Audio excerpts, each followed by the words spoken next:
بسم اللہ الرحمن الرحیم۔ السلام علیکم۔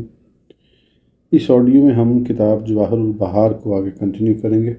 اس سے پہلے اگر آپ نے سبسکرائب نہیں کیا تو سبسکرائب کر لیں اور بیل آئیکن پریس کر دیں۔ تو شروع کرتے ہیں۔ معاندین سے دفاع۔ حافظ ابو نعیم رحمۃ اللہ فرماتے ہیں کہ سرور دو جہاں ساشر لامکاں صلی اللہ تعالیٰ علیہ وسلم کو ایک یہ فضیلت بھی حاصل ہے کہ پہلے انبیاء کرام علیہ السلام پر ان کی تکذیب کرنے والوں نے بے وقوفی، گمراہی اور جھوٹ جیسے عیوب کی تہمت بھی لگائی تھی، اور ان کے جواب میں انبیاء کرام اپنی صفائی پیش فرمایا کرتے تھے، لیکن نبی کریم صلی اللہ تعالیٰ علیہ وسلم پر لگائے جانے والے الزامات کے جواب دینے کا ذمہ اللہ تعالیٰ نے خود لے لیا تھا۔ چنانچہ اللہ تعالیٰ نے خبر دی ہے کہ کفار نے حضرت نوح علیہ السلام پر تہمت لگائی تھی کہ اِنَّا لا نَرَاکَ فِی ضَلَالٍ مُبِینٍ، بے شک ہم تمہیں کھلی گمراہی میں دیکھتے ہیں۔ حضرت نوح علیہ السلام نے اس الزام کا جواب انہیں یہ جواب دیا، یا قوم لیس بی ضلالۃ، اے میری قوم مجھ میں گمراہی کچھ نہیں۔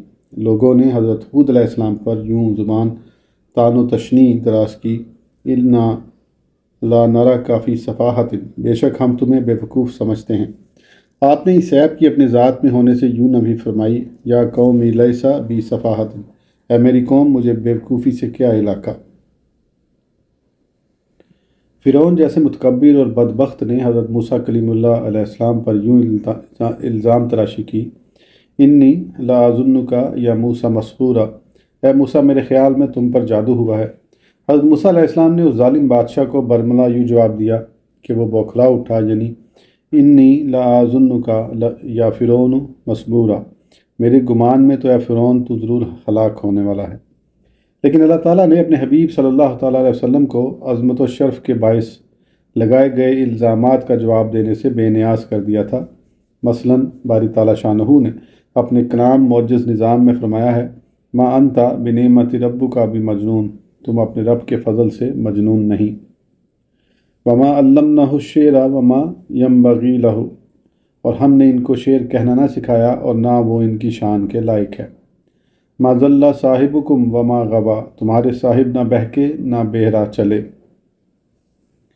یعنی سحر، کہانت اور جنون کے ساتھ کفار نے آپ کو متہم کیا تو باری تعالیٰ شانہ نے یوں دفاع فرمایا، افمن قال آن بینۃ من ربہ ویتلوہ شاہد منہ، تو کیا وہ جو اپنے رب کی طرف سے روشن دلیل پر ہو اور اس پر اللہ کی طرف سے گواہ آئے، اور کفار جو مذاق اڑاتے تھے اس کو اللہ رب العزت نے پہلے یوں بیان فرمایا، هل ادلکم علی رجل ینبئکم اذا مزقتم کل ممزق انکم لفی خلق جدید، کیا ہم تمہیں ایسا مرد بتا دیں جو تمہیں خبر دے کہ جب تم پرزا ہو کر بالکل ریزہ ریزہ ہو جاؤ پھر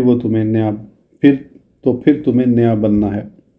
اس کا جواب اللہ تعالیٰ نے اپنے حبیب صلی اللہ تعالیٰ علیہ وسلم کی جانب سے یوں دیا، بل الذین لا یؤمنون بالآخرۃ فی العذاب والضلال البعید، بلکہ وہ جو آخرت پر ایمان نہیں لاتا عذاب اور دور کی گمراہی میں ہیں۔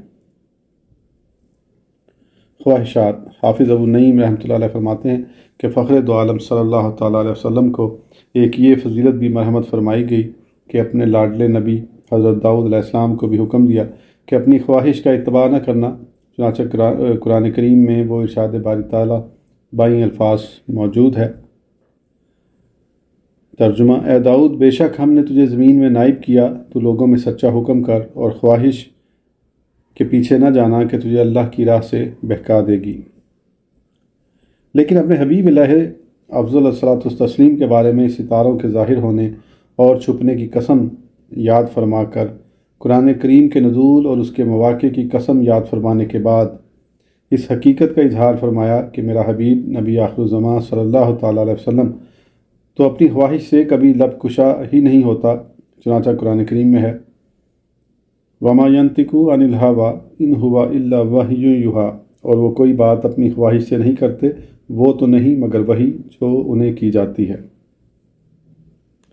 اس آیہ کریمہ میں داؤد علیہ السلام کے برعکس معاملہ ہے، کیونکہ یہاں وضاحت فرما دی گئی ہے کہ نبی کریم صلی اللہ تعالیٰ علیہ وسلم اپنی خواہش کو حکم الہی میں فنا کیے ہوئے ہیں، خواہش ان پر غالب آتی ہی نہیں۔ لغزش کا ذکر۔ حافظ ابو نعیم رحمۃ اللہ علیہ نے فرمایا ہے کہ باری تعالیٰ شانہ نے نبی آخر الزمان صلی اللہ تعالیٰ علیہ وسلم کو یہ فضیلت بھی مرحمت فرمائی ہے کہ دیگر انبیاء کرام کے حال کا ذکر فرمایا اور ماضی میں ان سے جو کچھ سرزد ہوا اسے معاف فرما دیا گیا۔ چنانچہ موسیٰ علیہ السلام کے بارے میں قرآن کریم نے یوں خبر دی ہے، ربی انی قتلت منہم نفسا، اے میرے رب میں نے ان میں ایک جان مار ڈالی ہے۔ اس بارے میں موسیٰ علیہ السلام نے بارگاہ الہی میں یوں اپنی گزارش پیش کی، ربی انی ظلمت نفسی فاغفر لی فغفر لہ، اے میرے رب میں نے اپنی جان پر زیادتی کی، تو مجھے بخش دے، تو رب نے اسے بخش دیا۔ اس آیت کریمہ سے معلوم ہوا کہ موسیٰ علیہ السلام نے اپنی غلطی کا ذکر کر کے معافی چاہی۔ اسی طرح حضرت داؤد علیہ السلام کے ایک واقعے کا ذکر فرمایا جبکہ ان کی بارگاہ میں دو فرشتے جھگڑتے ہوئے آئے اور ایک نے کہا، ان ھذا آخی لہ تسعون ناجۃ ولی ناجۃ واحدۃ، بے شک یہ میرا بھائی ہے، اس کے پاس 99 دمبیاں ہیں اور میرے پاس ایک دمبی ہے۔ تو داؤد علیہ السلام نے ایک فریق کی زیادتی اور حد سے بڑھنے کے بارے میں یوں فرمایا، قال لقد ظلمک بسؤال ناجاتک الی نیاجہ وان کثیرا من الخلطاء لیبغی بعضهم علی بعض۔ داؤد نے فرمایا، بے شک یہ تجھ پر زیادتی کرتا ہے کہ تیری دمبی اپنی دمبیوں میں ملانے کو مانگتا ہے، اور بے شک اکثر سانجھے والے ایک دوسرے پر زیادتی کرتے ہیں۔ جب داؤد علیہ السلام پر اس مکالمے کی حقیقت منکشف ہوئی تو بارگاہ الہی میں یوں عرض گزار ہوئے، وَظَنَّ داؤد أَنَّمَا فَتَنَّهُ فَاسْتَغْفَرَ رَبَّهُ وَخَرَّ رَاكِعًا وَأَنَابَ فَغَفَرْنَا لَهُ ذَلِكَ، اور داؤد سمجھ گیا کہ ہم نے یہ اس کی جانچ کی تھی تو اپنے رب سے معافی مانگی اور سجدے میں گر پڑا اور رجوع لایا اور ہم نے اسے معاف فرما دیا۔ اللہ تعالیٰ نے دیگر انبیاء کرام کی لغزشوں کا ذکر کیا، لیکن نبی کریم صلی اللہ تعالیٰ علیہ وسلم کو مغفرت کا مزردہ سناتے وقت کسی لغزش کا ذکر نہیں فرمایا۔ یہ آپ کا انتہائی اکرام ہے۔ چنانچہ قرآن کریم میں ہے، لِيَغْفِرَ لَكَ اللَّهُ مَا تَقَدَّمَ مِن ذَنبِكَ وَمَا تَأَخَّرَ، تاکہ اللہ تمہارے سبب سے گناہ بخشے، تمہارے اگلوں کے اور تمہارے پچھلوں کے۔ یہ فضیلت اور شرف کی انتہا نہیں تو اور کیا ہے۔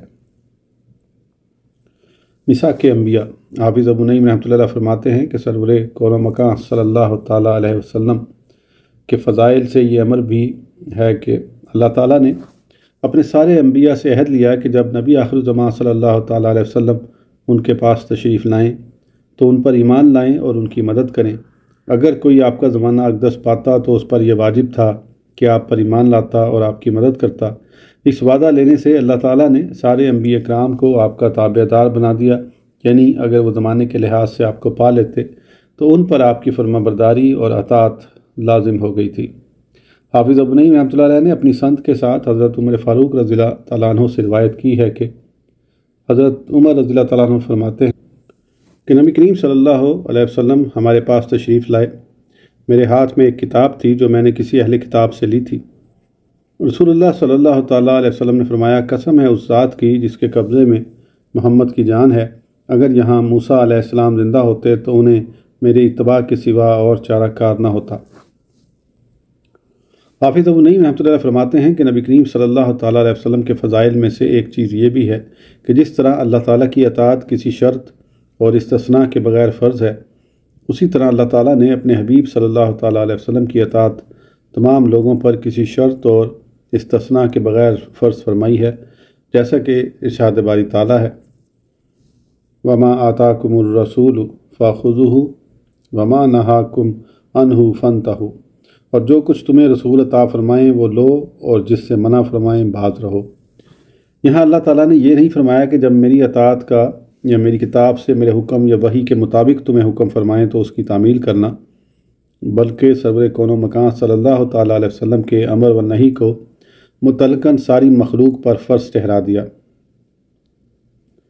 جس طرح وحی الہی کا ماننا اور اس پر عمل کرنا فرض ہے، آپ کے حکم کو رد کرنے اور اس میں مین میخ نکالنے کا مجاز کوئی نہیں، نہ کوئی مناظرہ کر سکتا ہے، نہ دلیل طلب کرنے کا مجاز ہے، جیسے موسیٰ علیہ السلام سے ان کی قوم نے کہا تھا، وَإِذْ قُلْتُمْ يَا مُوسَىٰ لَن نُّؤْمِنَ لَكَ حَتَّى نَارَ اللَّهَ جَهْرَةً، اور جب تم نے کہا اے موسیٰ ہم ہرگز تمہارا یقین نہ لائیں گے جب تک اعلانیہ خدا کو نہ دیکھ لیں۔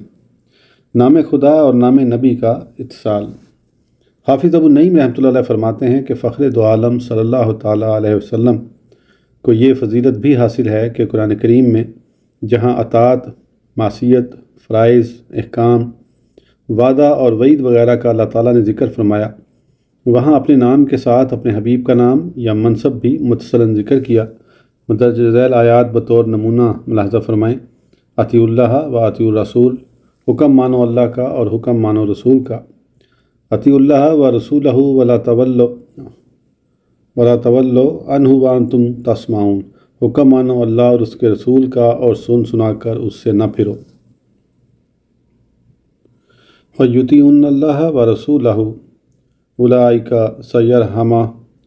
سَيَرْحَمُهُمُ اللَّهُ، اور اللہ اور رسول کا حکم مانیں، یہ ہیں جن پر عنقریب اللہ رحم کرے گا۔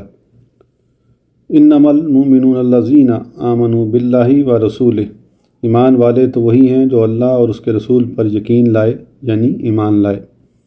یا ایھا الذین آمنوا استجیبوا للہ وللرسول، اے ایمان والو اللہ اور اس کے رسول کے بلانے پر حاضر ہو جاؤ۔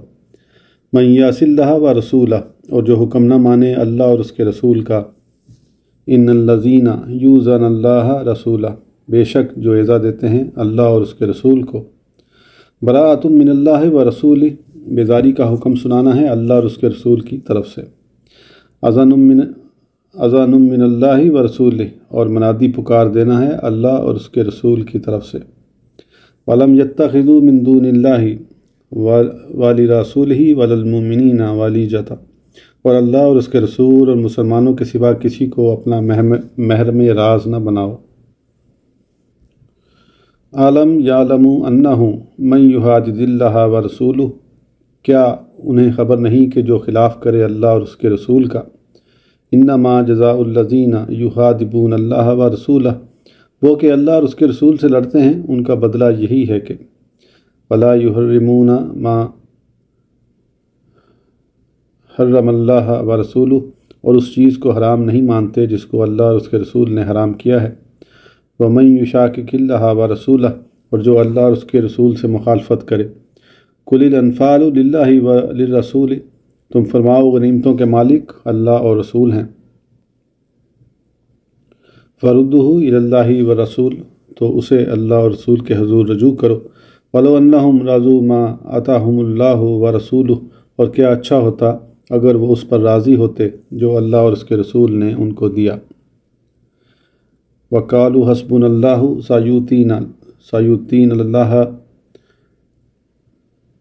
سیؤتینا اللہ من فضلہ ورسولہ، کہتے ہیں اللہ کافی ہے، اب دیتا ہے اللہ ہمیں اپنے فضل سے اور اس کا رسول۔ فإن للہ خمسہ وللرسول، تو پانچواں حصہ خاص اللہ اور رسول کا ہے۔ وما نقموا الا ان اغناہم اللہ ورسولہ، اور انہیں کیا برا لگا یہی نہ کہ اللہ اور اس کے رسول نے اپنے فضل سے غنی کر دیا۔ وقعد الذین کذبوا اللہ ورسولہ، اور وہ بیٹھ رہے ہیں جنہوں نے اللہ اور اس کے رسول سے جھوٹ بولا تھا۔ انعم اللہ علیہ وانعمت علیہ، اسے اللہ نے نعمت دی اور تم نے اسے نعمت دی۔ مذکورہ بالا آیات میں اللہ تبارک و تعالیٰ نے اپنے نام کے ساتھ نبی آخر الزمان صلی اللہ تعالیٰ علیہ وسلم کے نام کو ملایا ہے، اور یہ انتہائی تعظیم اور شرف کی بات ہے۔ الحمدللہ علی ذالک وصلی اللہ تعالیٰ علی حبیبہ محمد وآلہ وصحبہ وبارک وسلم۔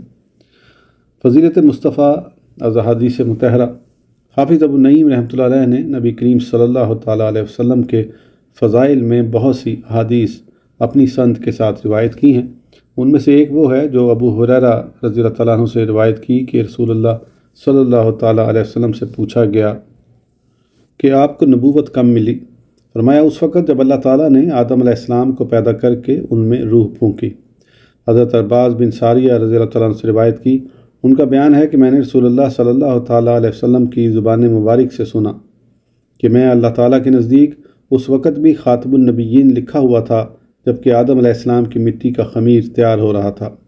حضرت ابو ہریرہ رضی اللہ تعالیٰ عنہ سے روایت ہے کہ رسول اللہ صلی اللہ تعالیٰ علیہ وسلم نے فرمایا، ہم اگرچہ سب سے پچھلے ہیں لیکن قیادت میں سب پر سبقت لے جانے والے ہوں گے، یعنی جنت میں جاتے وقت سب سے آگے ہوں گے یا تعداد میں سب سے زیادہ ہوں گے۔ حضرت علی بن ابی طالب رضی اللہ تعالیٰ عنہ فرماتے ہیں کہ رسول اللہ صلی اللہ تعالیٰ علیہ وسلم نے فرمایا، آدم علیہ السلام سے لے کر اپنے والدین تک جن سے میں پیدا ہوا ان سب کے نکاح ہوئے تھے، ان میں کوئی بھی بدکار نہیں تھا، یعنی آدم علیہ السلام سے لے کر میرے والدین تک کسی کے نزدیک سے بھی بدکاری یعنی زنا قطعاً نہیں گزری تھی۔ حضرت عبداللہ بن عباس رضی اللہ تعالیٰ عنہما روایت کرتے ہیں کہ رسول اللہ صلی اللہ تعالیٰ علیہ وسلم نے فرمایا، میرے والدین صفا میں کبھی اکٹھے نہیں ہوئے، اللہ تعالیٰ مجھے ہمیشہ پاک اسلاب سے پاک رحموں کی جانب منتقل کرتا رہا ہے جو ہمیشہ صاف اور مہذب رہے۔ جہاں بھی میرے آباء و اجداد میں دوسری شاخ پھوٹی تو مجھے ان میں سے بہتر شاخ میں رکھا۔ حضرت عبداللہ بن عباس رضی اللہ تعالیٰ عنہ فرماتے ہیں کہ ایک دفعہ میں بارگاہ رسالت میں عرض گزار ہوا کہ یا رسول اللہ، قریش آپس میں بیٹھ کر حسب و نسب کا تذکرہ کر رہے تھے تو انہوں نے آپ کی مثال اس کھجور جیسی بیان کی جو اونچی زمین پر اگا ہو۔ راوی کا بیان ہے کہ رسول اللہ صلی اللہ تعالیٰ علیہ وسلم نے اس بات پر ناراضگی کا اظہار کرتے ہوئے فرمایا، اللہ تعالیٰ نے جب مخلوق کو پیدا کیا تو مجھے بہتر مخلوق میں رکھا، جب قبائل بنائے تو مجھے بہتر قبیلے میں پیدا فرمایا، جب نفسوں کو پیدا کیا تو مجھے بہتر نفوذ میں رکھا، جب گھروں کی تقسیم فرمائی تو مجھے بہتر گھر میں پیدا فرمایا، پس میں قریش سے باپ کے اعتبار سے اور نفس ذات کے اعتبار سے بہتر ہوں۔ حضرت عبداللہ بن عباس رضی اللہ تعالیٰ عنہ وَتَقَلُّبَكَ فِي السَّاجِدِينَ کی تفسیر میں فرماتے ہیں کہ نبی کریم صلی اللہ تعالیٰ علیہ وسلم کتنے ہی انبیاء کرام کے پاک اسلاب سے منتقل ہوتے آئے، یہاں تک کہ آپ کی والدہ ماجدہ نے آپ کو جنا یعنی پیدا کیا۔ حضرت عبداللہ بن عمر رضی اللہ تعالیٰ عنہ کا بیان ہے کہ سرور کون و مکان صلی اللہ تعالیٰ علیہ وسلم نے فرمایا، اللہ تعالیٰ نے مخلوق کو پیدا کیا تو ان میں سے بنی آدم کو اختیار کیا، بنی آدم سے عرب کو چنا، عرب سے مضر سے قریش سے بنی ہاشم اور بنی ہاشم سے مجھے پسند فرمایا، تو میں بہتر لوگوں سے اگلے بہتر افراد کی جانب منتقل ہوتا آیا ہوں۔ پس جو شخص اہل عرب سے محبت کرے تو وہ میرے ساتھ محبت رکھنے کے باعث ہی محبت کرے گا، اور جو ان سے بغض رکھتا ہے تو وہ مجھ سے بغض رکھنے کے باعث ہی ان سے بغض رکھے گا، یعنی محبوب سے نسبت رکھنے والی ہر چیز ہی محبت کے لائق ہوتی ہے۔ حضرت جبیر بن مطعم رضی اللہ تعالیٰ عنہ کا بیان ہے کہ فخر دو عالم صلی اللہ تعالیٰ علیہ وسلم نے فرمایا، میرے متعدد نام ہیں، میں محمد ہوں، میں احمد ہوں، میں ماہی ہوں کہ اللہ تعالیٰ میرے ہاتھوں کفر کو مٹائے گا، میں حاشر ہوں کیونکہ لوگوں کا حشر میرے قدموں میں ہوگا، میں عاقب ہوں کیونکہ میرے بعد اور کوئی نبی نہیں۔ حضرت ابو طفیل رضی اللہ تعالیٰ عنہ کا بیان ہے کہ رسول اللہ صلی اللہ تعالیٰ علیہ وسلم نے فرمایا، اللہ تعالیٰ کے پاس میرے 10 نام ہیں۔ راوی کا بیان ہے کہ ان میں سے 8 نام یہ ہیں: محمد، احمد، ابو القاسم، فاتح، خاتم، عاقب، حاشر اور ماہی۔ راوی کا بیان ہے مجھے یہی یاد رہے۔ ابو جعفر رحمۃ اللہ علیہ فرماتے ہیں کہ طٰہٰ اور یاسین بھی آپ کے نام ہیں، صلوات اللہ وسلام علیہ وبارک وسلم۔ حیات مصطفیٰ کی قسم۔ اس فضیلت کے بارے میں کہ اللہ تعالیٰ نے سرور کون و مکان صلی اللہ تعالیٰ علیہ وسلم کی حیات مبارکہ کی قسم کھائی ہے، حافظ ابو نعیم رحمۃ اللہ علیہ نے اپنی سند کے ساتھ حضرت عبداللہ بن عباس رضی اللہ تعالیٰ عنہ سے روایت کی ہے۔ وہ فرماتے ہیں کہ نبی کریم صلی اللہ تعالیٰ علیہ وسلم سے معزز باری تعالیٰ شانہ نے کسی فرد کو پیدا نہیں فرمایا، کیونکہ آپ کے علاوہ اور کسی کی حیات کی قسم اللہ تعالیٰ نے یاد نہیں فرمائی، لیکن آپ کے بارے میں فرمایا، لا عمرک انہم لا فی سکراتہم یامہون، اے محبوب تمہاری جان کی قسم بے شک وہ اپنے نشے میں بھٹک رہے ہیں۔ حضرت عبداللہ بن عباس رضی اللہ تعالیٰ عنہ اس آیت کی تفسیر فرماتے ہیں، وَحَیَاتُکَ یا محمد، یعنی اے محمد صلی اللہ تعالیٰ علیہ وسلم تمہاری حیات طیبہ کی قسم۔ حافظ ابو نعیم رحمۃ اللہ علیہ فرماتے ہیں کہ یہ بات اکلا کے مسلمات سے ہے کہ معظم، محترم اور مکرم ہستیوں کی قسم ہی کھائی جاتی ہے۔ اس سے سیدنا و مولانا محمد رسول اللہ صلی اللہ تعالیٰ علیہ وسلم کی جلالت شان اور آپ کے احکام کی عظمت کا سکہ دلوں پر بیٹھ جاتا ہے۔ نیز اللہ رب العزت نے آپ کی زبان حق ترجمان سے جو شرعی احکام جاری کروائے، اپنے بندوں کو ان کے ذریعے وحدانیت کا سبق ازبر کروایا اور دولت ایمانی سے مالا مال کرنے کی جانب دعوت دینے کی عظمت مبرہن ہوتی ہے۔ اس قسم سے آپ کی نبوت اور رسالت جلیلہ کا مکمل یقین ہو جاتا ہے، اور یہ بخوبی معلوم ہو جاتا ہے کہ باری تعالیٰ شانہ کے نزدیک نبی آخر صلی اللہ تعالیٰ علیہ وسلم ساری مخلوق سے معزز اور دائرہ تخلیق کا مرکز و محور ہیں۔ آج کی آڈیو کے لیے اتنا ہی، پھر انشاءاللہ اگلی آڈیو میں آگے کنٹینیو کریں گے۔ اس وقت تک کے لیے اجازت دیجیے، سبسکرائب کرنا نہ بھولیں۔ اللہ حافظ۔